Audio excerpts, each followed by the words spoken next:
All-day movie workshop. I'm Peter. I'm going to be your host today. And for those who are new, I'll just give a little bit of a rundown of how the day is going to flow. So we've got a beautiful movie today that David is going to show this morning. And then after that movie, we are going to have a 10-minute break, followed by some breakout rooms where you can share anything that came up for you during the movie. And after that, we're going to have a 45-minute break, followed by a closing session with me. So enjoy the day, and I'm going to pass it over to you now, David. Thank you, Pete. Hi, everyone. Welcome. We have such a treat for you today. All of us are going to be just so blessed by what we experience today. I think this is a day where we go light years ahead on our spiritual journey into an experience, a state of mind that is a state of mind that we share with God. And there can be nothing holier than having your heart and your mind lined up with the Creator, with God. And that has to be the most glorious experience that there ever could be. And we have an opportunity today. I think the reason Jesus is giving us this movie is because it cuts across all the objections of the ego. It gives us a glimpse into all the aspects of resistance that we have had towards surrendering our will to see that our will and God's will for perfect happiness are the same.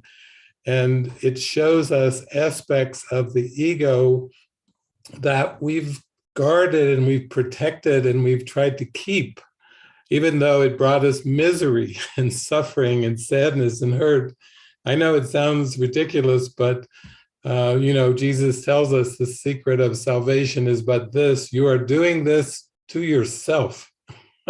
So on one hand, we don't have anyone to blame. And on the other hand, it's good news because we can simply accept the correction, release the ego, and be happy. It's really that simple. Now, it may seem to be difficult in practice, but I assure you it's much more difficult to try to maintain the ego and to try to live according to the ego's belief system than it is to let it go. I know many people perceive the spiritual journey as a journey of sacrifice, and when they make a New Year's resolution, they kind of have a little grumble, like, what have I got to give up now?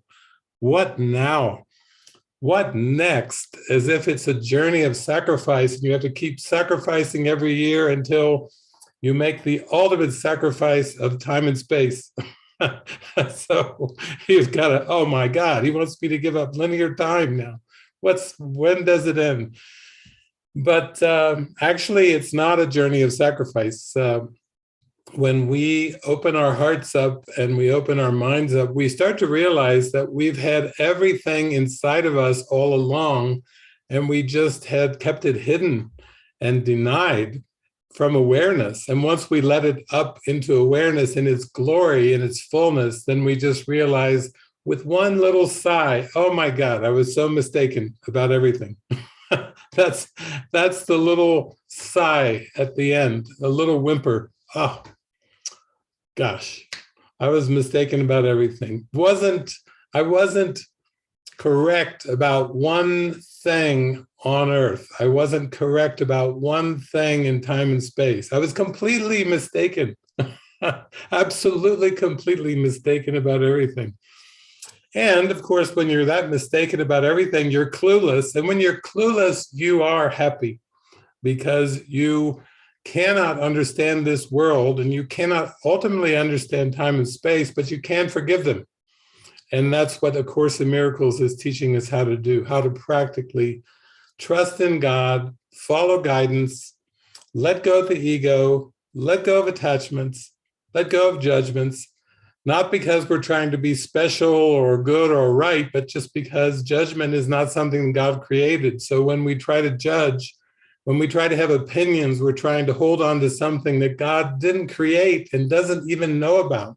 We're just doing it to ourselves. We're giving ourselves a whammy, an opinion and judgment whammy. And that's not going to work. If you want to be happy, you have to let go of all opinions. So this week you voted on themes that you would like to use with the movie to come into this state of happiness and this state of grace.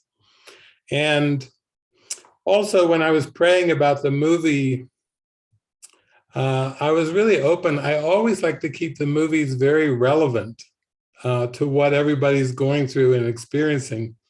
And so, just like with Fatima, Mother Mary appeared to the children up there in Fatima, Portugal, during the war.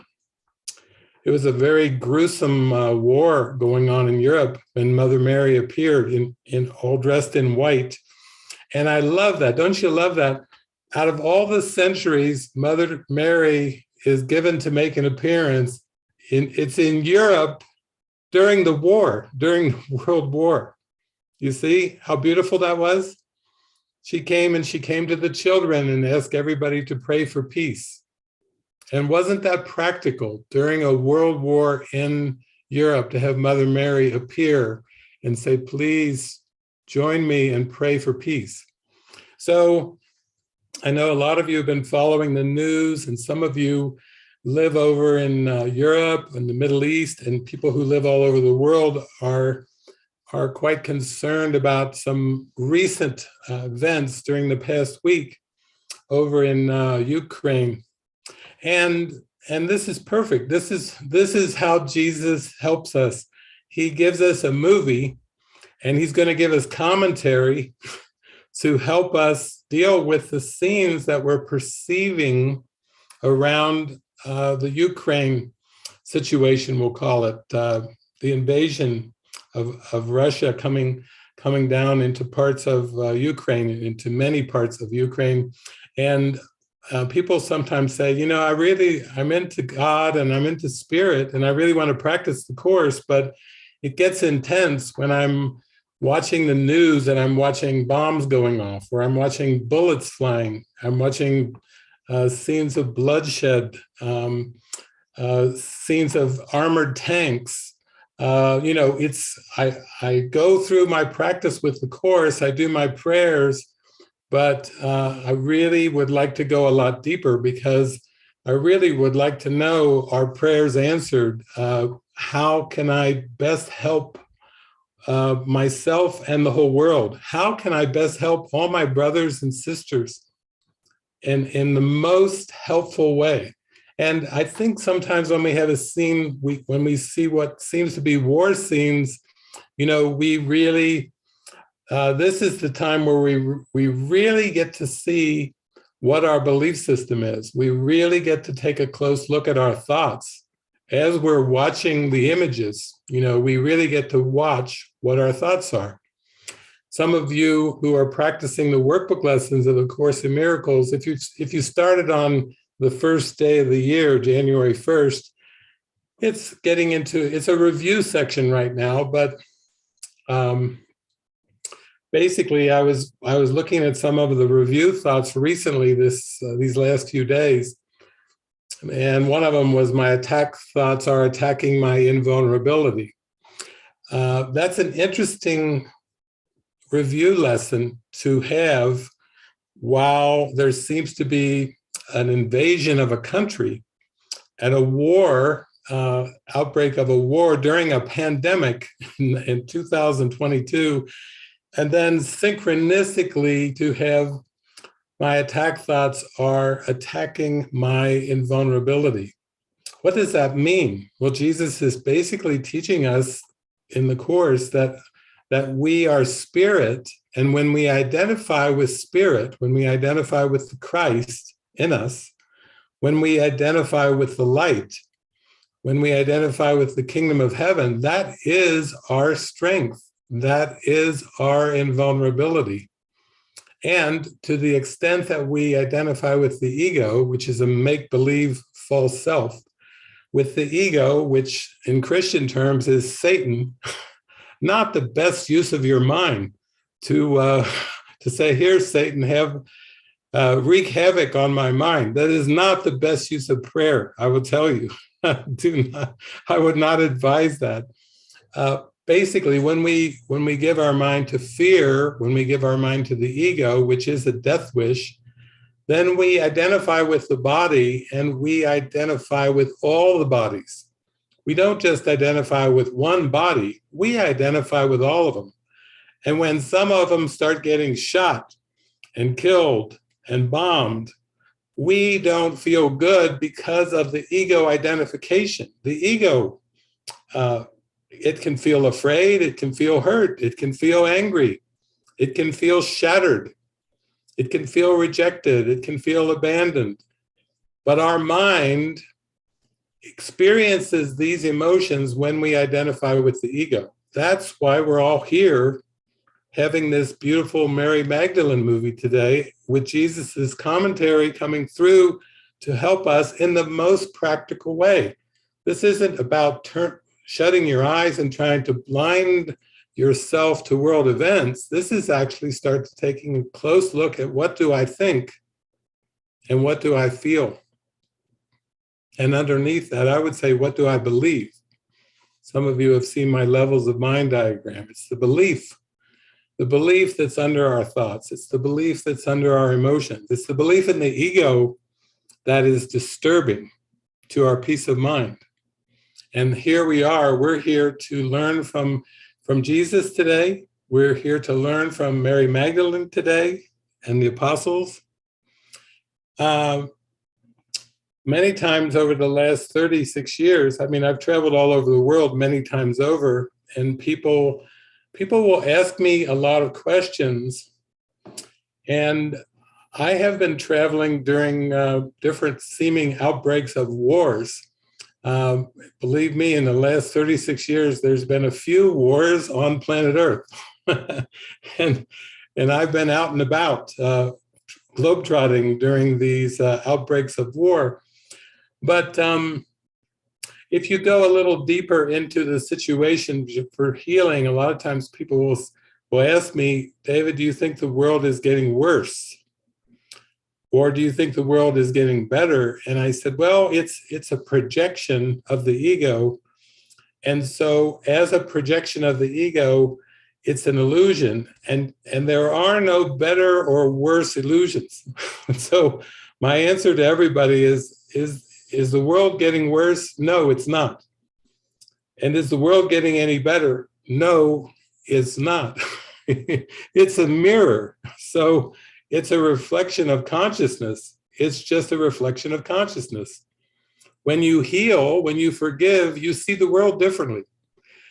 When you don't want to forgive, when you want to be right about an opinion, taking a side, knowing something about the world, it's basically saying that you're looking through a darkened glass, which it talks about in the Bible, in Corinthians. You're looking through a darkened glass, and you would rather continue looking through the darkened glass than be at peace. What is the darkened glass? It's the fragmented glass of distorted perception. It's got dark spots all over it. You can't see anything clearly when you look through the lens of the ego. You're seeing a projection of error is what the world is. It's a projection of error. God didn't create war. God doesn't create conflict. God didn't create fighting. God doesn't create fear and upset. These are projections of the ego.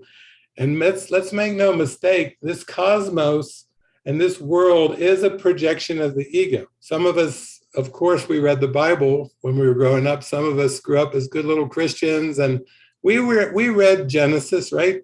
First book of the Bible. God created the heavens and the earth. Well, it's half right. God created the heavens. God, I'm talking about eternal spirit. That's what heavens are. I'm not talking about the sky and stars and planets and gases. I'm talking about eternal spirit. God is the creator of reality. And when you fall asleep and you forget that reality, you are perceiving a dream of separation. And that dream of separation is coming from the ego. And the ego invented this world. So when we're watching the news, just remember you're watching the ego's invention. How you react is your choice. But just remember that God had nothing to do with what you are perceiving, because God doesn't know of separation. Love doesn't know of fear. The Bible tells us perfect love casts out fear. That's exactly right. So once you come into alignment with the source, that's the perfect love, and fear is cast out for good. In fact, it's not even there. Cast out is being kind to it. It doesn't seem to exist anymore. It's not like a big war going on. I will cast you out, fear. No, love is laughing. It's like, this is no battle. This is just love being itself is what reality is. So I know people have asked me this when I've been traveling around the world, when different countries have been invaded or so on and so forth. Well, let's just talk a little bit about invasion. I think one of my interesting movies, some of you will have to do a movie gathering with me some week with a movie called Invasion of the Body Snatchers. Some of you don't like those kind of movies, but I swear we would just use it for healing. And the only reason Invasion of the Body Snatchers would be scary to you is if you're identified with the body. To me, it's a comedy. I actually think it's one of the best comedy movies, because sometimes they come up with one of these body snatcher movies where this beautiful presence takes over the bodies and all the humans are horrified, and crime goes down, everything gets peaceful and loving, and everyone's terrified by all that peace. They were addicted to the drama, to the dramas of the world. When it gets peaceful, they're like, oh, that's terrible. Something's taken over the humans. Yeah, that's good. Let's let the Holy Spirit take over the humans. That's the point. That's the point of the Course. Yeah, I think we do a lot better if we let the Holy Spirit and Jesus handle the humans. So there was a woman who wrote in from Prague over in Europe, and she wrote to Francis, and Francis told me about it. She said, she wrote to Francis, she said, have you and David done any teachings on what's happening in Ukraine? Do you have anything? Well, a couple of years ago, we got a lot of messages coming in. Do you have any teachings on the pandemic? And so this week, a nice, sincere message came in from this woman in Prague saying, could you do a teaching on what's happening in Ukraine? And I said, oh yeah, I'll let Jesus handle that. Sure enough, here we are, Saturday. It's days later, Jesus is ready for his teaching on Ukraine, using Mary Magdalene. Isn't that great? What better way to go at the whole thing than Mary Magdalene? You know, that's got to be the best answer. I've never seen one news report that says, now let's go to the Gospel of Mary Magdalene to see if we can find a solution here. I've not heard one news report say that, but Jesus actually is going to do that today. One thing people are really disturbed about is this idea of a country occupying another country, taking over another country by force, and then occupying that other country. You know, it's like the ego is just a belief, but once we believed in the ego, it's been occupying our mind for millennium. It's about time we forgive this mistake, this tiny mad idea, because talk about an occupation. We have a forceful occupation going on in our mind by an alien will, the ego, a death wish, and we're the Christ, we're eternal life, So are we going to allow this death wish to occupy our mind so fully? That's what, when you have anger coming up around what's happening in Ukraine, that's where the anger is. It's forgive yourself for letting the ego belief in your mind. That's really what's going on. When you're upset, when you're watching images from Ukraine, remember that your own mind has a seeming occupation, and you've allowed that. You've basically allowed it to forcefully take over where it has no business. It does not belong in our holy mind. It actually cannot be in our holy mind. Once we recognize our holiness, the ego is gone. So perfect love casts out fear. That's where we have to rid ourselves of the occupation. Now, I know some of you are saying, well, that's deep, David. I've never talked to anybody about Ukraine and talked about the occupation in my mind, but can you give us something a little more practical, a little more relatable? Oh, sure, I'd love to do it. I don't have to just stick to cherry pie and my Instagram account getting hacked and deleted. I can give you some good examples for the Ukraine situation. Okay, maybe you're upset because you believe that that Ukraine is being unfairly attacked and occupied. Let's roll back in history. Let's go back to Gandhi. Let's go back to Gandhi in India. I think some of you remember that Gandhi lived in India during a time where his country, India, was completely occupied as well, right? And it wasn't Indians that were occupying it, it was Great Britain. It was the British that were occupying it.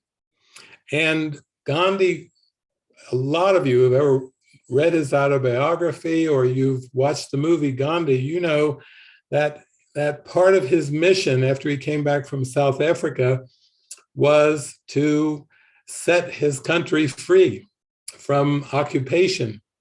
And there was one point in Gandhi's life where Gandhi was asked the question, because he was doing things like making salt by the sea when it was illegal to make salt by the sea. It was against the British law. He was organizing fasting and hunger strikes.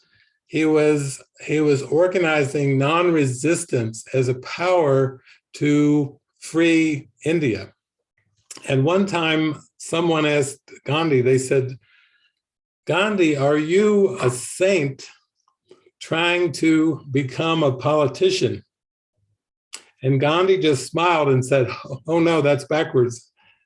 I'm a politician trying to become a saint. That's what Gandhi said. You see how practical that is for us here? Are you someone who believes in politics? Are you someone who believes in countries? Are you someone who believes in the sovereign right of countries or the sovereign right of people? Or are you one who would rather learn how to be in alignment with God and learn how to perceive the world differently, that your kindness could extend to everyone and everything? That's pretty strong. We all know Gandhi is very much of a symbol of a very religious man. And he said, I'm a politician trying to become a saint.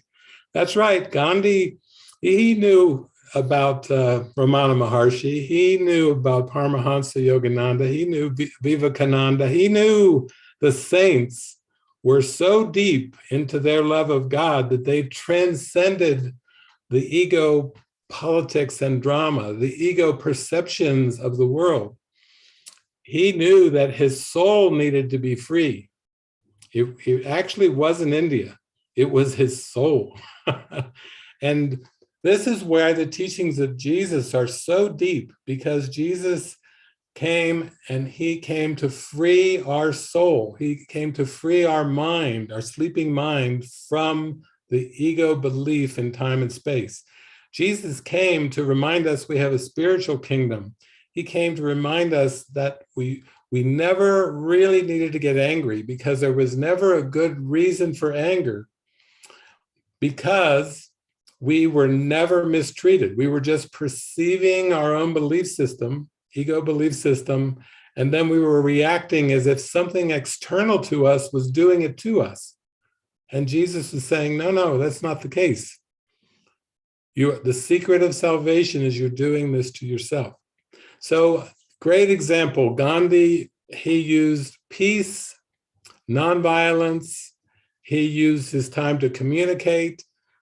When he was thrown into jail, he just exchanged vegetarian recipes with the guards and the other prisoners in prison.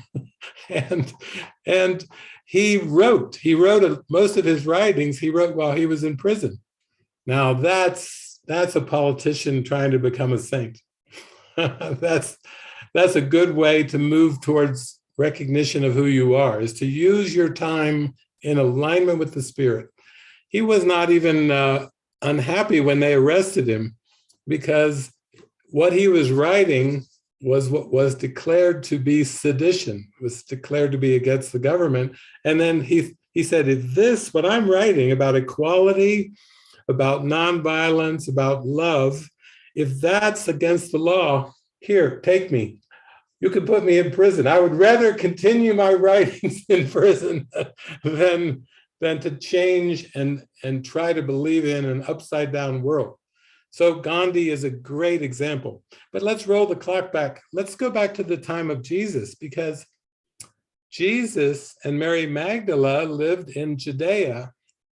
And some of you know that Judea was home to the Jews, to the Jewish religion, to the Torah, the great traditions. But when Jesus appeared there 2,000 years ago, and when Mary Magdalene appeared 2,000 years ago, actually Judea was occupied by the Romans. They weren't coming forcefully trying to take over the country. They were there. They were ruling it. And where in the Ukraine, yes, there's bombs going off. Yes, there's bullets flying. Yes, there's destruction happening. But let's roll it back 2,000 years ago to the days of Jesus and Mary Magdalene.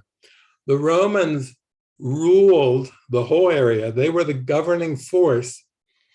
And instead of just shooting somebody, they didn't have guns back then, but they did have swords.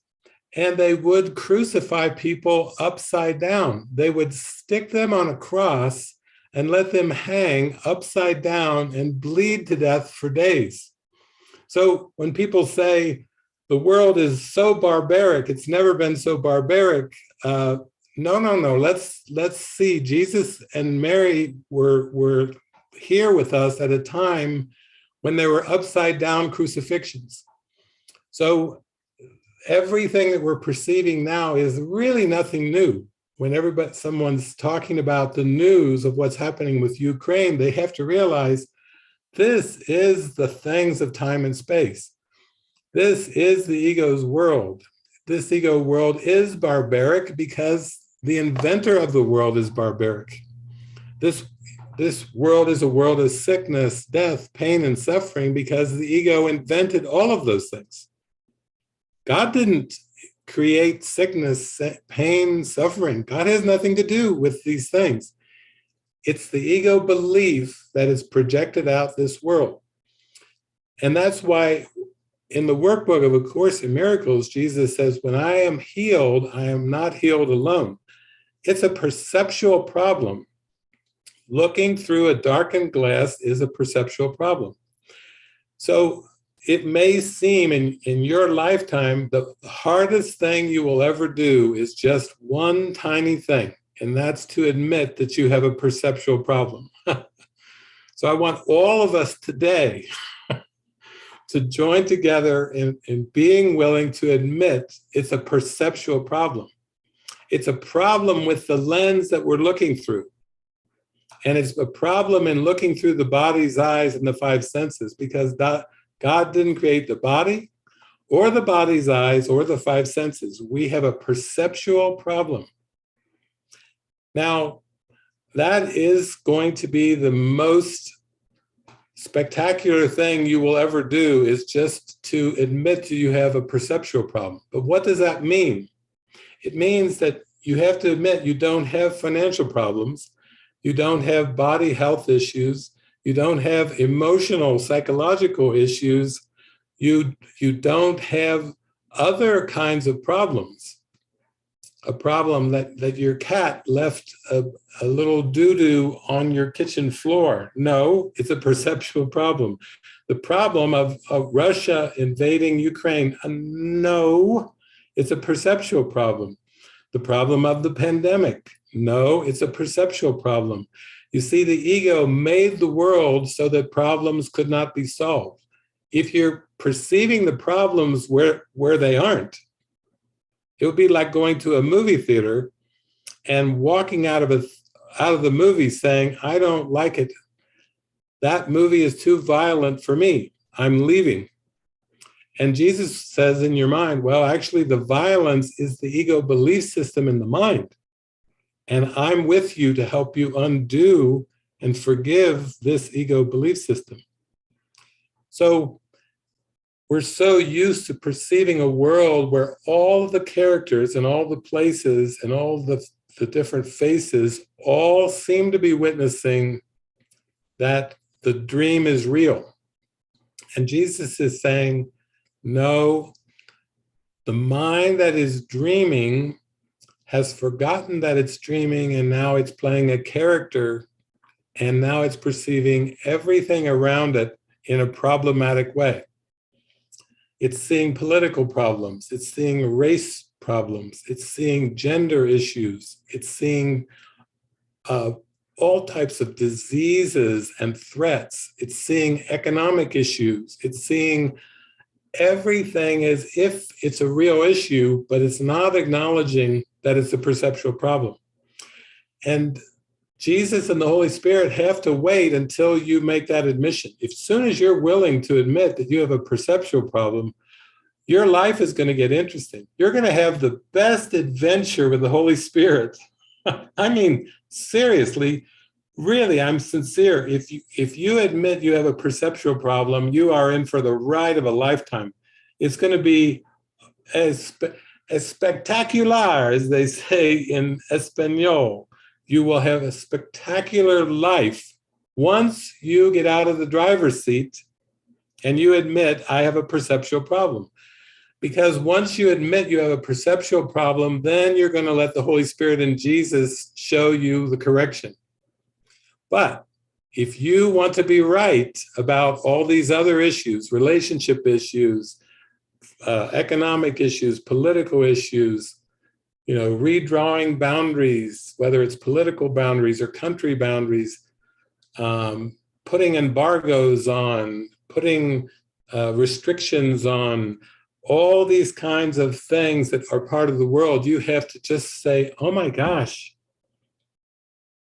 I have a perceptual problem. That's the problem. And the solution to Ukraine is within my grasp, in my mind, if I wanted so. I can actually see the world with the Holy Spirit and Jesus and bring an end to the war forever. And Jesus says that in the Course. He says, the war against yourself is almost over. Isn't that lovely? The war against yourself is almost over. You're the Christ, but you forgot that you're the Christ, and now you seem to be at war with your identity. But you're not really at war, because the right mind, where the Holy Spirit is, that's a reflection of your reality. And the wrong mind is not you and never was you. You were never the ego. You were never the ego. You may have believed it was you, but it wasn't really you. God has not changed God's mind. You're the Christ, and that's a fact. And there's nothing that changes God's mind, because God is the creator. That is definitely not changing. So now I can choose to change my mind and accept my divinity. And that's what Mary Magdalene and Jesus are all about.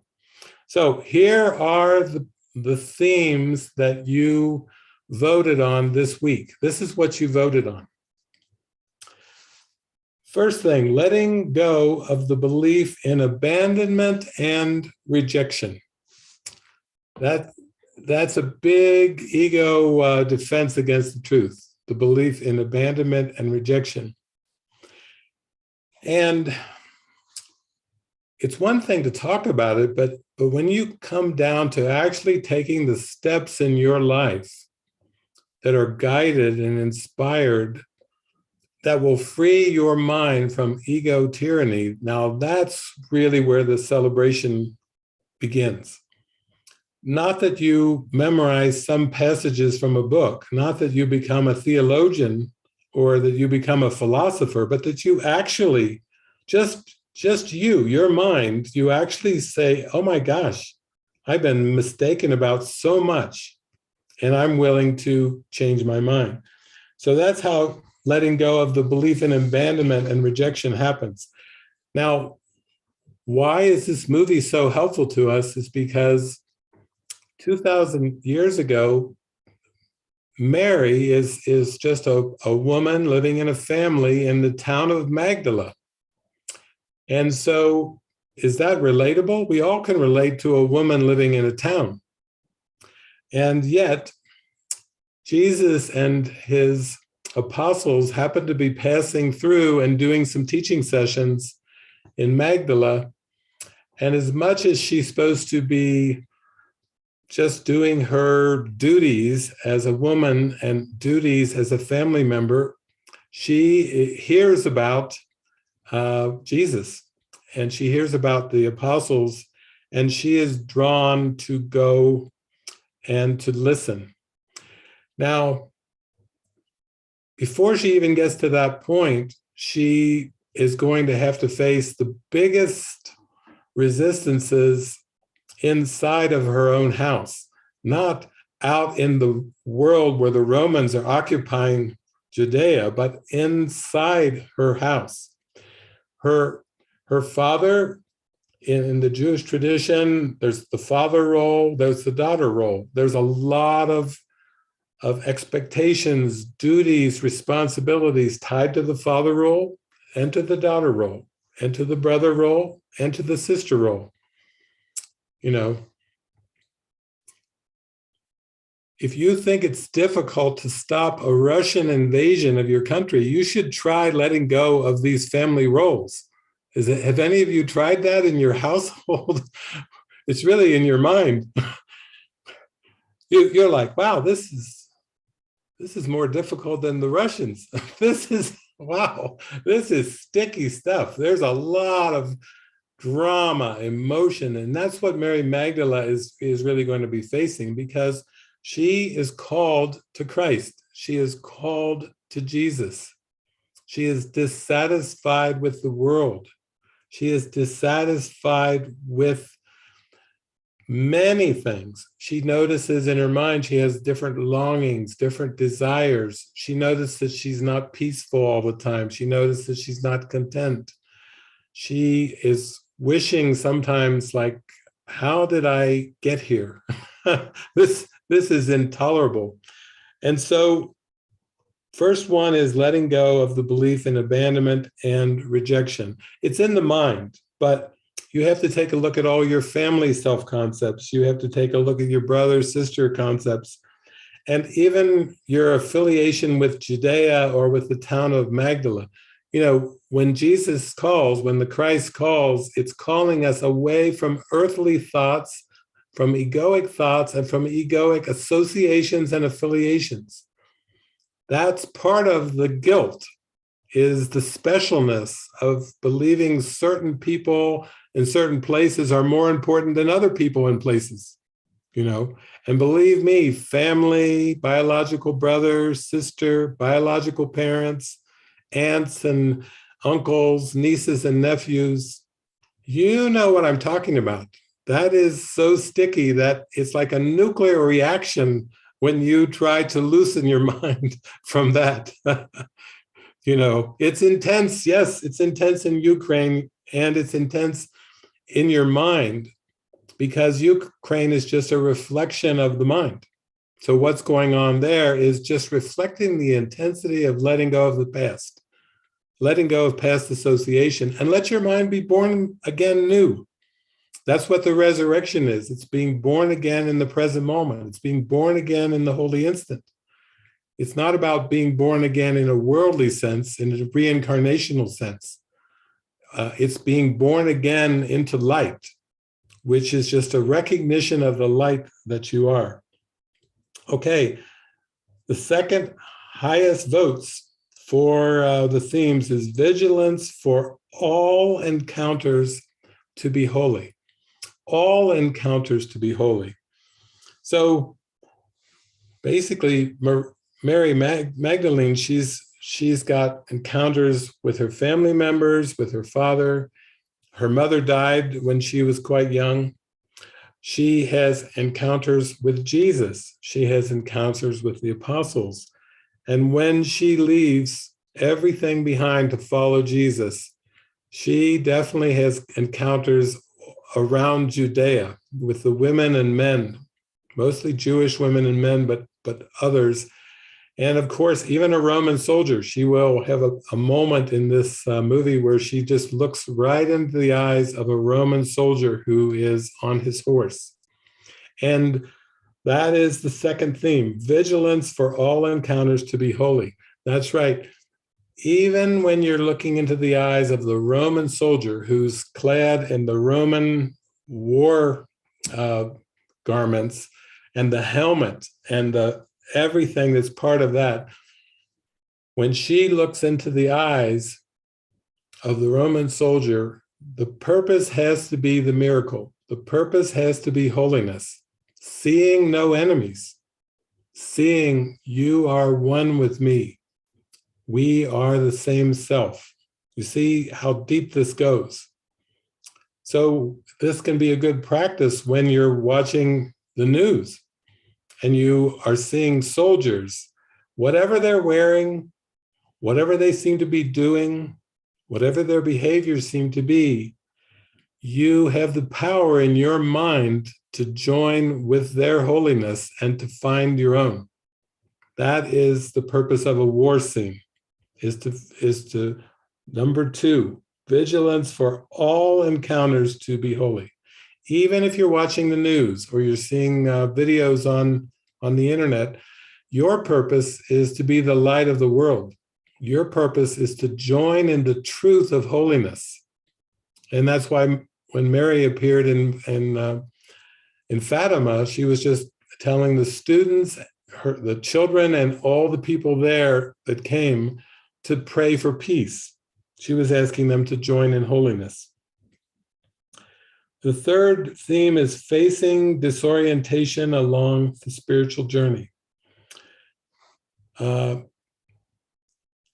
your biological father, in this case, Mary's biological father, seems to be hands off while her brother and a group of men are basically drowning her in the sea, and the father is just not saying or doing anything, that can be disorienting. If you've lived with a man that's your father and your mother's passed away, and you have a great love for your father, and he just stands by while the brothers and these men basically drown her or attempt to get a demon out of her when she says she doesn't want to be a wife and a mother. She doesn't want to follow the pathways of the world, and basically they conclude she has a demon. And they just secretly take her to the sea and basically start dunking her under, drowning her. And meanwhile, father stands by until he can't take it anymore. So she's going to have to face this. That was very disorienting in her life, having these men try to drown her under the pretext of removing a demon. She has issues with her brother, therefore, who's basically sarcastically telling her, how about if I just bind up your breast and chop your hair off, and then you can go and pray like all the other men? Because women back in those days aren't even allowed to just go to the temple to pray when they want to pray. There's so many traditions, so many things of the past that are, today we would say, seem very limiting, but back then they were just the part of the Jewish culture. So she has to basically face this disorientation among her family members, her sister Rachel. She has to face it when she goes to the temple to pray and is questioned, why did you go there? What was your purpose? You're not allowed to do that. You're not allowed to go to the temple and pray. And then as she becomes basically an apostle with the apostles, she has to face all kinds of egoic judgments about, you're a woman, you're a woman with a bunch of other men, all kinds of things that go counter to the culture. They're just a bunch of judgments. That's very, very disorienting for her. Also, when she's around Jesus, when he's raising the dead, you just have to put yourself in her shoes. If you're traveling with somebody that's raising the dead, that's going to generate some disorientation in your mind, because those things just are not common. And when people have their symptoms removed and he raises Lazarus from the dead, that is disorienting to all the human beings, because that is breaking the norm of time and space. That's breaking a big norm. The world thinks it knows what sickness is, and the world thinks it knows what death is. And Jesus and Mary are going to show us it's in the mind. The ego belief system is death. It's a death wish in the mind. It's not organic. It's not physical. In fact, if you knew that you made it all up, then you couldn't possibly put so much meaning on birth and death if you knew you made it up.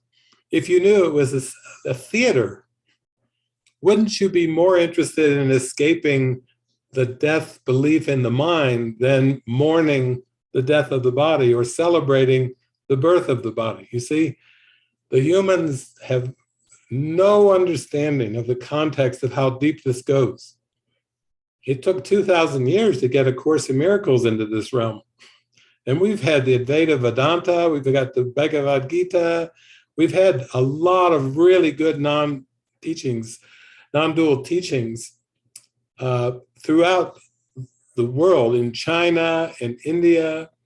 We've had really good non-dual teachings, but Jesus is the demonstration of the actuality of those non-dual teachings put into practice. You see how important that is? It's practice. It's demonstration. It's not theology. It's demonstration. And that's what this movie is going to help us do. It's going to help us move inward toward the demonstration of it, toward the actual experience of it, and not get caught up splitting hairs about the theology or splitting hairs about this religion versus that religion. And then, of course, in this movie, when Jesus gets arrested in the Garden of Gethsemane, it's the early morning hours, and Mary Magdalene has just awoken from her sleep. You know the story of how Jesus just prayed through the night at the Garden of Gethsemane, and then the apostles and Mary Magdalene were sleeping, and then she just wakes up and she's very disoriented, and then she gets knocked out. So that is an interesting part of her journey. She just wakes up in the morning when they're coming to arrest Jesus, and she gets knocked out. She loses consciousness, only to wake up, and Jesus is already bleeding, carrying the cross in the streets. So she literally blanks out on parts of what seemed to be the story. The next one is called Keeping Faith in the Miracle. So there will be many opportunities for Mary to show us and demonstrate the expanding of the faith. She has to do it. I mean, she's she's following Jesus, and she has such a light-hearted, friendly, deep connection with Jesus, but she's also traveling with 12 other men. And this can bring up a lot of stuff in terms of how you're looked at, how you're treated, how you're thought about. There's a lot of healing. Any of you women know, if you live with 12, 13 men, even if one of them was Jesus, it would be expanding your faith in a huge way. You can only imagine. Some of you are like, I do fine with my dogs and my cat. Very, very, thank you very much. That's about enough. That's as far as I choose to go with this. But actually, it's all thoughts, and it's all just letting the unconscious come up to be released. It's the same thing. It's been going on for centuries. It's the same thing. But you have to keep the faith. So there's going to be a beautiful scene where Jesus sends Mary and Peter out together. And Jesus is the master at sending people out together to expand their faith, to forgive the authority problem and expand their faith. And if you watch The Chosen, you see he does that sometimes with Andrew and Matthew. But in this time, he's sending Mary Magdalene out with Peter, the orator, and Mary with her beautiful heart, her loving heart, both of them just for forgiveness purposes. Of course, with the crucifixion, that's a huge opportunity to keep the faith. During the resurrection, that's a huge opportunity to expand your faith. But then Mary has to come back and tell the apostles, I have seen him, and have them look with disbelief on her words, as if they cannot believe that she's credible. That will expand your faith. When you have people that you live with look at you like you don't have all your marbles, look at you as if you're not all there. Oh, that will expand your faith. I know. I've had a lot of people tell me for the last 35 years, David doesn't have all of his marbles. He's not really all there. So that's a great one to expand your faith, to detach from your personality self and the ego when people seem to doubt you and doubt your words and doubt your actions. That's a great faith expander, you got to love it. Wow, that really expands your faith, because you realize in the end, it must be your own doubt thoughts that are doing it. It can't be them. They aren't doubting you. You're doubting you. Your mind is doubting its spiritual reality, and then the characters act it out. Academy Award nomination this year goes to my family for acting out all my doubt thoughts. Oh, Golden Globe too. You, all that anger, all that frustration, wickedness. You really played some good evil characters, which was my unconscious evil darkness that I believed in.